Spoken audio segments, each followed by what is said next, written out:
अब देखिए, बर्बाद करने से मेरा ये मतलब नहीं है कि धोनी ने उन्हें खेलने से ही हटा दिया।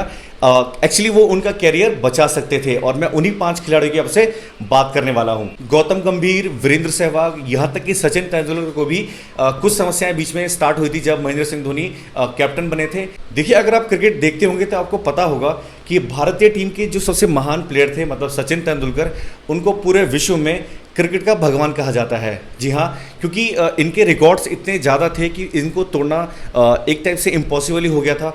और इसी बीच भारतीय टीम में एक ऐसा महान खिलाड़ी आया जिसे हम लोग महेंद्र सिंह धोनी कहते हैं। जी हाँ, ये वही महेंद्र सिंह धोनी है जिनके नेतृत्व में भारत ने आईसीसी के 3 बड़े टूर्नामेंट्स जीते और साथ ही साथ भारत टेस्ट में, वनडे में और क्रिकेट में नंबर 1 पोजीशन पे आ पाया था। वैसे मैं बात करूँ गांगुली की, तो गांगुली भी बहुत अच्छे कैप्टन थे, लेकिन वो उनका उस लेवल का प्रदर्शन नहीं था कि भारत पूरे विश्व में फेमस हो सके क्रिकेट में। अब धोनी के आने के बाद इतना ज़्यादा भारत अपना प्रदर्शन अच्छा कर चुका था कि आज के टाइम में भारत नंबर 1 पर है। और अब मैं बात करूँ तो उन्होंने खुद अपना एक लीग स्टार्ट कर लिया है, IPL। फिलहाल ये बात की हैं। अभी मैं बात करूँगा कि जो प्लेयर इतना फेमस होता है तो उसके क्वालिटी के साथ साथ उसके अंदर कुछ गलत आदतें भी होती हैं, और वही गलत आदतें हमारे महेंद्र सिंह धोनी के अंदर भी थी, और वही मैं आप लोगों के साथ शेयर करूंगा। ये मेरा निजी विचार है। अगर आप लोग इस बात से सहमत हैं तो आप मुझे कमेंट कर सकते हैं, और अगर आप मेरे चैनल पर नए हैं तो मुझे पहले जाके सब्सक्राइब करें, लाइक करें, कमेंट करें और अपने दोस्तों के साथ शेयर करें। तो चलिए, मैं आपको बताने वाला हूँ कि 5 ऐसे कौन से प्लेयर थे जिनका कैरियर धोनी ने बर्बाद। अब देखिए, बर्बाद करने से मेरा ये मतलब नहीं है कि धोनी ने उन्हें खेलने से ही हटा दिया। एक्चुअली वो उनका कैरियर बचा सकते थे और मैं उन्हीं 5 खिलाड़ियों की अब से बात करने वाला हूं। सबसे पहले बात करते हैं हम लोग रॉबिन उथप्पा की। जी हां, 21 साल की उम्र में अपना कैरियर स्टार्ट करने वाला रॉबिन उथप्पा इतने आक्रामक थे और इतने अग्रेसिव थे कि इनका नॉर्मल जो वनडे मैच भी होता था ये भी लगता था जैसे ये T20 खेल रहे हैं। उस टाइम हमारे जो कोच होते थे वो होते थे ग्रेग चैपल। अब ग्रेग चैपल ने इन्हें बहुत बार वार्न भी करा कि यार आप ऐसे मत खेलो, क्योंकि वनडे को वनडे की तरह खेला जाता है। अब आप उसे IPL की तरह खेलेंगे तो सिंपल सी बात है कि टीम हार जाएगी, क्योंकि आप जल्दी आउट हो जाएंगे। लेकिन उन्होंने अपना खेलने का अंदाज नहीं बदला और जिसकी वजह से उन्हें टीम से बाहर अंदर बहुत बार होना पड़ा। अब साथ ही साथ उस टाइम हमारे महेंद्र सिंह धोनी भी आए थे, तो रॉबिन उथप्पा भी एज अ कीपर आए थे टीम इंडिया में, और महेंद्र सिंह धोनी भी टीम में कीपर के लिए ही आए थे। तो इसकी वजह से रॉबिन उथप्पा को ना चांस मिल सका और ना महेंद्र सिंह धोनी ने इन्हें आगे चांस लेने। दूसरे नंबर पे बात करते हैं हम लोग परवेज रसूल की। जी हाँ, अगर आप बहुत पहले के टाइम से क्रिकेट देखते आ रहे हैं, मतलब कि 2012 के आसपास से देखते आ रहे हो, तो हमारे टीम इंडिया में एक परवेज रसूल नाम का प्लेयर आया था जो कि सिर्फ एक वनडे और एक T20 ही खेल पाया था। और उस टाइम इंडिया को ऑलराउंडर की बहुत ज़्यादा ज़रूरत थी और इन्होंने 2012-13 के रणजी सीजन में 539 रन बनाए थे और साथ ही साथ 33 विकेट लिए थे।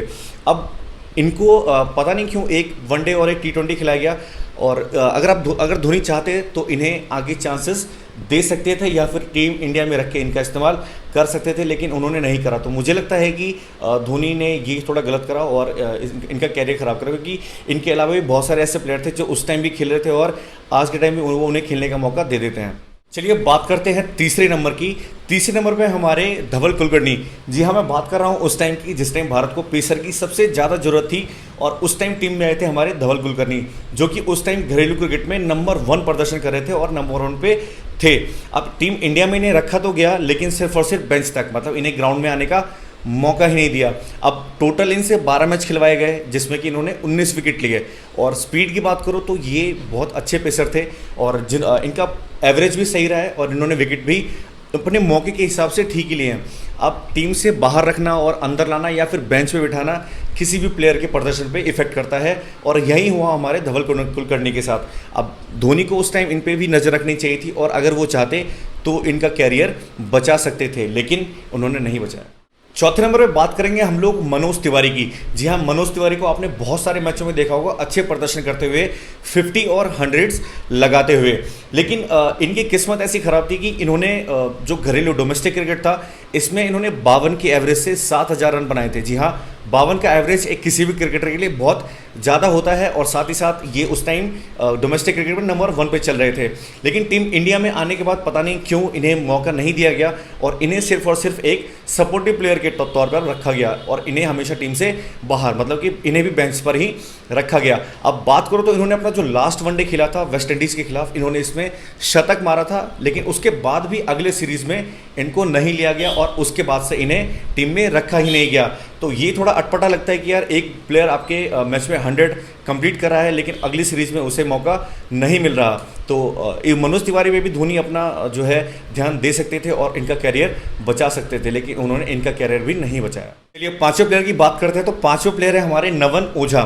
नमन ओझा को आपने देखा होगा आईपीएल में इनकी बैटिंग कितनी खतरनाक थी, और साथ ही साथ अगर मैं इनके विकेट कीपिंग की बात करूं तो विकेट कीपर भी बहुत एक्टिव थे और अच्छे अच्छे जंप्स लगा के इन्होंने कैच पकड़े थे। अब आपको याद होगा 2014 में जब महेंद्र सिंह धोनी ने टेस्ट क्रिकेट से संन्यास लेने की बात करी थी, तो उसके बाद सबसे पहला नाम आया था हमारे पास नमन ओझा का, लेकिन नमन ओझा की जगह चुना गया रिद्धिमान साहा को। अब रिद्धिमान साहा टीम में तो आ गए, लेकिन जब वो इंजर्ड हुए तो एक मैच के लिए मौका दिया गया था हमारे नमन ओझा को, और जब रिद्धिमान साहा इंजरी से उबर गए तो उसके बाद वापस इन्हें हटाकर रिद्धिमान शाह को टीम में ले गया था। अब रिद्धिमान शाह का परफॉर्मेंस आपने देखा होगा नमन ओझा से मेरे ख्याल से तो ठीक नहीं था, लेकिन उसे फिर भी टीम में बार बार मौका मिलता रहा और नमन ओझा को एक साइड से गायब भी कर दिया गया। तो देखिए धोनी तब उस टाइम भी चाहते थे तो नमन ओझा को टीम में ले सकते थे, या फिर इन्हें एक मैच में मौका देकर इन्हें जांचा जा सकता था, या फिर इनका कैरियर आगे तक बढ़ाया जा सकता था, लेकिन धोनी ने ऐसा नहीं करा। ये तो कुछ ऐसे प्लेयर थे जिनका मैंने आपको सिर्फ रिकॉर्ड्स में जो हैं वो मैंने आपको बताया, बाकी बहुत सारे ऐसे प्लेयर हैं और जो हमारे दर्शक बहुत टाइम से बहुत पुराने मैचेस देखते हुए आ रहे हैं, तो उन्हें तरीके से पता होगा कि धोनी के कैप्टन बनने के बाद हमारे कितने महान प्लेयरों के साथ प्रॉब्लम स्टार्ट हुई और उन्हें टीम से इस तरह निकाला गया जैसे चाय में से मक्खी निकाली जाती है। तो फिलहाल जब कोई प्लेयर स्टार बन जाता है या फिर परफॉर्मेंस अच्छी दे रहा होता है तो उनकी बुरी चीज़ें नहीं देखी जाती, सिर्फ और सिर्फ अच्छी चीज़ें देखी जाती हैं और आपको टीवी पे दिखाई जाती हैं। लेकिन सच्चाई सच में कुछ और होती है, क्योंकि मैं बात करूँ तो इंडियन टीम में उस टाइम भी बहुत ऐसे अच्छे प्लेयर थे जो कि टीम में रहने लायक थे, लेकिन उनके बदले रखा गया उनको जो सिर्फ और सिर्फ दिखावटी थे और धोनी के चहेता थे। अब आईपीएल में भी अगर बात करो तो ऐसे बहुत सारे स्टार अभी भी निकल के बाहर आते हैं जो कि टीम इंडिया लेवल पे खेलने लायक हैं, लेकिन उन्हें अभी भी टीम में मौका नहीं दिया जाता। गौतम गंभीर, वीरेंद्र सहवाग, यहाँ तक कि सचिन तेंदुलकर को भी कुछ समस्याएं बीच में स्टार्ट हुई थी जब महेंद्र सिंह धोनी कैप्टन बने थे।